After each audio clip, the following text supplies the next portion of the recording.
Bet you think the opera's boring, don't you? Well, you've never been to Dario Argento's opera. There's still the fancy orchestra music and the operatic arias and all that. But there's also lots of blood and bodies. And don't get too comfortable. You never know when a murder of crows might swoop down and try and peck your eyes out. I know what you're thinking. Where do I sign up? Considered by many, including myself, to be Dario Argento's last great film, prior to Dark Glasses, of course, Opera is yet another ultra-violent, sublimely stylish, and stunning giallo masterpiece from the maestro of the macabre himself. Say what you will about Argento's work from Opera onward. His work from Opera backward, going all the way back to his directorial debut, The Bird with the Crystal Plumage, speaks for itself. Argento didn't create the giallo, but he redefined it. He made it his own. When you hear the word giallo, you think Dario Argento. Opera, aka Terror at the Opera, marked a crossroads in both Argento's career and his personal life. The chaos that was his personal life at the time, having recently lost his father and his marriage, is realized in the movie, as is his disillusionment with, well, everything it seems. All the trademark Argentoisms are on display here. The black-gloved killer, the POVs, the extreme close-ups, the elaborate camera work, and the kills. I like to think of Opera as a statement piece for Argento, having been criticized for the violence in his work, called a misogynist, and so forth. The killer in Opera places needles beneath the protagonist's eyelids, forcing her, and daring us, the audience, to bear witness to his each and every atrocity. And these are some pretty cool atrocities. The centerpiece when it comes to murder set pieces here involves a character being shot through a peephole. We get a close-up of the bullet itself traveling through the peephole into the character's eye, out the back of the character's head, and across the room where it destroys a telephone. All in slow motion. Another ripper involves the killer performing surgery in order to extract an incriminating item from a victim's stomach. You gotta do what you gotta do. At the center of the story is a production of Macbeth. Macbeth is already considered to be cursed, and that's before you throw in a masked killer picking off the crew. But this isn't just any production of Macbeth. It's Dario Argento's Macbeth, a post-apocalyptic vision of Shakespeare's work with a murder of crows both on stage and flying around the theater. The killer's muse is Betty, a young performer who's lucked into the lead role only after her predecessor literally broke a leg. The killer takes great pleasure in toying with and torturing Betty while he forces her to watch him kill her co-workers. It's a unique film for Argento because it's not that much of a murder mystery in that the protagonist doesn't perform any sort of investigation into the killer's identity. There are no clues gathered and no red herrings are established. Betty herself isn't much of a heroine either. She plays no part in the killer's reveal, relies on others for pretty much everything, and then shows very little in the way of empathy after watching them die. After witnessing one murder, she places an anonymous phone call to the police, letting them know where to find the body, and then casually walks away. And that was her boyfriend, for God's sake. It's not a fault of the actress. Christina Marcilla is quite good in the lead role. It's just how the character is written. In Dario's own words, Opera is a movie without love. You can say that again. The cast is a big plus, full of familiar faces such as Daria Nicolodi, Ian Charleson, Urbano Berberini, Carolina Cataldi Tassoni, and William McNamara. Argento provides plenty of suspenseful moments to go along with all the beautifully photographed carnage, and most of it is set to the thunderous beat of heavy metal music. Opera goes off the rails a little bit in the final act. Argento admitted that it was kind of a statement ending, sort of where his head was at the time. It's not a huge deal. It doesn't ruin the movie or anything like that, but it certainly closes things out on a bewildering tone. Opera is easily top 5 Argento for me. It's a masterclass in giallo. It's also a statement film for Argento, full of anger and disillusionment, making it most certainly one of, if not his most personal, pieces of work. When it comes to Severin's limited edition 4K release, this is a strange one, because it wasn't all that long ago that this was being touted as the release of the year. Everybody was hyped for it. Then there were issues with the color timing, I believe, in which a replacement disc was needed. But even after the replacement discs were issued, I heard complaints about the aspect ratio. And at this point, it's almost like this release never existed. I don't hear anybody talking about it. From one of the most hyped releases of the year to crickets now. The replacement disc was a bummer, but it happens. It's unfortunate that it happened to Severin's biggest release of the year, but still, you can't make a pasta without breaking some noodles. I tried to keep that analogy as Italian as possible. But it seems like the replacement disc issue really took the wind out of the sails of this one, which is unfortunate because those issues aside, this is a really solid release for opera. The definitive release for opera, in my opinion. First, let's take a look at the presentation and everything that comes included with this limited edition. Everything comes inside this fairly heavy-duty slipcase designed by Eric Lee. The artwork is cool, but I kind of prefer the artwork on the back better.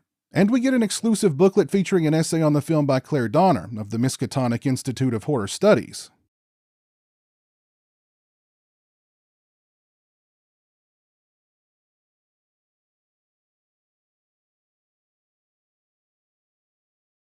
This release comes with 5 discs. The 4K disc contains both the director's cut and the US cut, presented in 2.35:1 aspect ratio. Disc 2 is the Blu-ray of both the director's cut and the US cut in the same aspect ratio. Disc 3 is a Blu-ray of the director's cut presented in a 1.85:1 aspect ratio. Disc 4 is a Blu-ray containing additional special features, and Disc 5 is the soundtrack CD. When it comes to picture quality, opera has never looked better. The UHD presentation is razor sharp with a high level of detail. Skin tones look natural and the black levels are impressive. Film damage from the source material pops up here and there, but it's not a big deal. And when it comes to the reported issues involving the aspect ratios, I didn't notice anything that looked odd or off to me. As for audio, we get DTS HD surround sound and mono tracks. I listened with the mono track enabled, and I thought opera sounded tremendous. Overall, I'd give both the picture quality and the sound quality on this release perfect scores, 5 out of 5. As for extras, we get a lot of them here, both brand new and archival extras. As a matter of fact, the extras span 3 different discs on this release, and one disc is just made up of extras. So get comfortable. First up, we have Don't Close Your Eyes, an interview with film historian Fabrizio Spuro, in which Mr. Spuro discusses recurring themes in Argento's work, including opera. It's 37 minutes and 46 seconds in length. Next, we have The Opera and Mr. Jones, an interview with Alan Jones, author of Profondo Argento. It's 12 minutes and 42 seconds in length. Mr. Jones discusses why he feels opera is such an important film. He gives us some background on the film, being on the set to cover the film as a journalist, and more. Next, we have Conducting Dario Argento's Opera, an archival featurette including interviews with Dario Argento, Daria Nicolodi, Ronnie Taylor, Claudio Simonetti, and Sergio Stavoletti. It's 35 minutes and 46 seconds in length. Next, we have Terror at the Opera, a Q&A with Dario Argento, Franco Ferrini, and Lamberto Bava at Cinema Fornese in Rome from 2006. It's 26 minutes and 36 seconds in length. Next, we have The Eyes and the Needles, a brand new interview with Dario Argento. It's 22 minutes and 42 seconds in length. Mr. Argento discusses his fondness for opera, how difficult to film opera was, choosing the theater to shoot the film in, what a complex undertaking it all was. He discusses how difficult it was to work with the Crows, the elaborate camera work, difficulties that arose with Christina Marcilla, and more. Next, we have Arias of Death, an interview with screenwriter Franco Ferrini.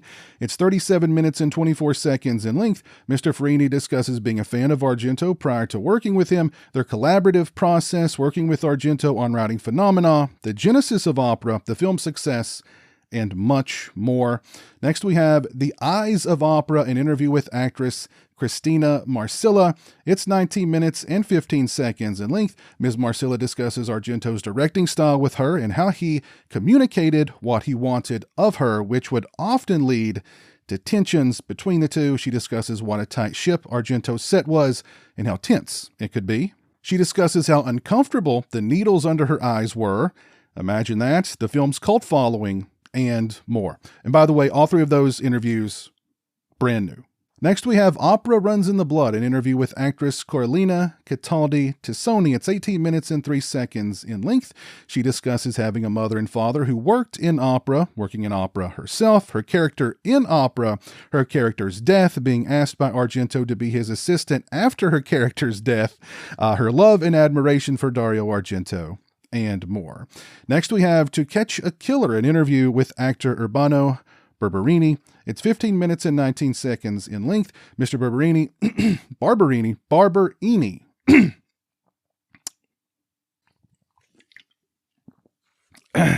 Mr. Barberini discusses how Argento initially wanted him to play a less significant role in opera before being cast as the detective. He discusses working with Dario Argento, the rest of the cast, the Crows, how much the role meant to him, and more. Next, we have In Any Language, an interview with actress Antonella Vitali. It's 8 minutes and 59 seconds in length. Ms. Vitali discusses her love of horror and for Dario Argento's work, getting cast in opera, being disappointed with her character's lack of depth, and more.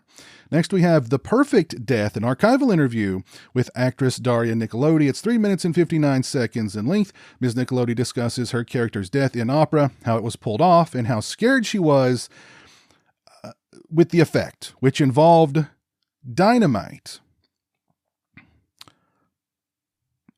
being stuck to the back of her head. I'd have been concerned too. Next, we have Blood Red Piano, an interview with composer Claudio Simonetti. It's 31 minutes and 2 seconds in length. Mr. Simonetti discusses his musical background, the formation of Goblin, getting the gig to score Deep Red, which began his longtime collaboration with Argento as part of Goblin and as a solo artist. Next, we have The Eye Behind the Camera, an interview with camera operator Antonio Scaramuzza. It's 35 minutes and 27 seconds in length. We have Flight of the Crow, an interview with special effects artist Sergio Stavoletti, which is 18 minutes and 24 seconds in length. Next, we have Blood and Latex, an interview with makeup artist Franco Casani. It's 13 minutes and 25 seconds in length. Next, we have The Gliding Camera, an interview with Steadicam operator Nicola Pecorini. It's 19 minutes and 23 seconds in length. We have 800 Suns, an interview with press agent Enrico Lucerini, which is 14 minutes and 8 seconds in length.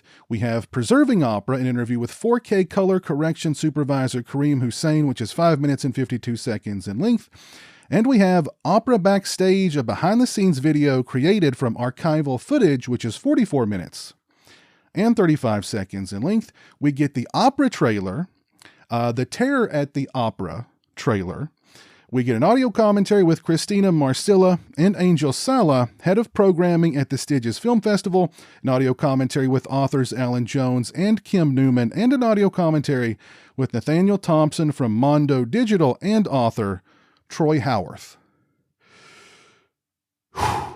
This is an absolutely loaded, limited edition 4K UHD release for opera from Severin Films. Both the picture quality and the sound quality are outstanding on this release.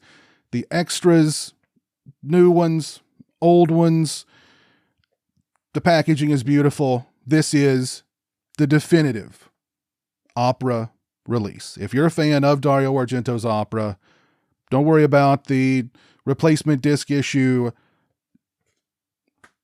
This is the opera to have in your collection. Let me know your thoughts on this release down in the comments section below. Did you pick one of these up?